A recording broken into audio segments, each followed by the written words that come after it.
ভাই আমি সৌদি আরব প্রায় ৩ বছর হয়ে গেছে। না, আমি ৩ বছর ধরে সৌদি আরব আছি, আলহামদুলিল্লাহ অনেক ভালো আছি। আমার বাড়ি এই ব্রাহ্মণবাড়িয়া নবীনগর। ১ম তো ১ম নতুন তো বুঝেন কোনো কিছুই ভালো লাগছে না। দেশের ভাষা অনেক জানেন নাই? ভাষা জানি না। দেশের অনেক কিছুই মনে পড়ে গেছে। আচ্ছা। অনেক কষ্ট ছিল। বা দেশে তো অনেক কষ্ট করছি। তারপর বছর যখন ১ বছর ঘুরলো ২ আরকি। বছর চইলা গেছে, আলহামদুলিল্লাহ অনেক ভালো। শুরুতে যখন আসছিলাম তখন তো বলছি সাথে চইলা যামু। তারপর ফ্যামিলি ওরা বলছে, "দেখো বিদেশ যখন গেছো একটু কষ্ট করো। আস্তে সব ঠিক হয়ে যাবো।" তারপরে অনেক বন্ধু-বান্ধব ছিল। ওরাও বলছে, "প্রথম একটু কষ্টই লাগে, বাড়ির কথা মনে পড়ে। যখন থাকতে তোমার এমনি ঠিক হয়ে যাবে।" তো এখন আলহামদুলিল্লাহ অনেক ভালো আছি। হ্যাঁ, আপা কোম্পানি তো মনে করেন অনেক বেশি টাকা সেলারি না, ৳১,০০০। তো বাইরে পার্ট টাইম করি। তো প্রায় আলহামদুলিল্লাহ অনেক ভালো আছি। বাইরে থেকে প্রায় ৳১৪০০। ১ মাসে আমি এখানে তো ৳৫০০-৬০০ খরচ যায়। ৫-৬০০ রিয়াল মানে বাংলাদেশের প্রায় ১৫,০০০ টাকা। ৳১৫,০০০। আমি বাইরে এখানে আসার ৬ মাস পরেই বাইরে পার্ট টাইম পাইছি। না এমনি ই আজনবির সাথে এনা হিন্দি না বাঙালি না না ও নেপালি। নেপালির সাথে? জি। তাদের ব্যবহার কিরকম?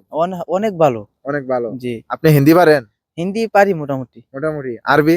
আরবিও মোটামুটি পারি। ২ মাস বন্ধ থাকে তো ওই সময় ৳১,১০,০০০ ইনকাম করছিলাম। ১,১০,০০০ আপনার সর্বোচ্চ ১ মাসে ইনকাম। ইনকাম। তারপর ৭০, ৭৫, ৬০ এরকম মানে নিজে খানা খায়া এই এইগুলো। তাদেরকে আমি একটা কথাই বলি, কাজ আছে বলতে এটা হচ্ছে নসিব। হ্যাঁ। কারণ যার নসিবে থাকে ও টাকা ইনকাম করতে পারে, যার নসিবে নাই ওর কপালে জীবনে ইনকাম থাকবে না। তাই যেরকম আমি ১ম ৬ মাস কিন্তু আমি অনেক কিছু ভাবছি। না আমি সৌদি আরব আসছি, আমি কি পুঁজি উঠাইতে পারবনি? ৳৪,০০,০০০ খরচ কইরা আসলাম। তারপর যখন ৬ মাস গেছে আমি একটু ভাষা বুঝতে পারছি। তখন আলহামদুলিল্লাহ মাজরায় কাজ করি, বাইরে পার্ট টাইম করতেছি। তখন আলহামদুলিল্লাহ অনেক ভালো আছি।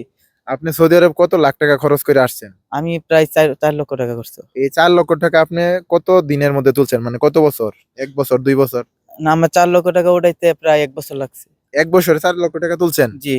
তো অনেকের তো ৩ বছর লাইগা যায়। আপনার তো ১ বছরের মধ্যে এই হচ্ছে। যে ৬ মাস পর যখন পার্ট টাইম পেয়েছি তখন কাজ আমি পাইছেন? বাকি ৬ মাসে আমি ৩,০০,০০০ ৳৩,৫০,০০০ কামাইছি। আপনি এখানে যে বাইরে কাজ করেন পুলিশের কোনো সমস্যা নাই? পুলিশ দেখলে সমস্যা হবে না? না পুলিশ এমনে বাইরে বলতে মাঝে মধ্যে সমস্যা হয় না, কিন্তু অন্য বাকালা এগুলা যদি পার্ট টাইম করি তাহলে একটু সমস্যা হইতে পারে। এগুলাতে সমস্যা হইতে পারে জি, আরকি। জি। এতে বাইরে এই যে মাঝরাতে আরকি সবজির যে কাজগুলা ওইগুলা পুলিশ ওইদিকে যায় না। না ওইদিকে কোনো চেক দেওয়া হয় না। না আসলে এখন তো মনে করেন যে অবস্থা, আমি যেটা জানি এখন অনেক কোম্পানি অনেক কারণ আমি এখন ইনিশিয়াল কোম্পানি আমি কাজ করি তো ওগুলো আমার বেশি একটা জানা নাই। তখন আমি এইটা কি আপনার কাছে সৌদি আরবের সবথেকে জনপ্রিয় কাজ কি? মানে কোন কাজে আসলে ভালো হবে? মেকানিক, ইলেকট্রিক বা আর টাইলসের কাজ এরকম রঙের কাজ কোন কাজে আসলে ভালো হবে? না, আমি মনে করি সৌদি আরব যদি একমাত্র কাজ যদি শান্তি এই যে আপনি সৌদি আরবে আসছেন, তো বাংলাদেশে আপনি কি করতেন? মানে কি কাজ করতেন বাংলাদেশে আগে?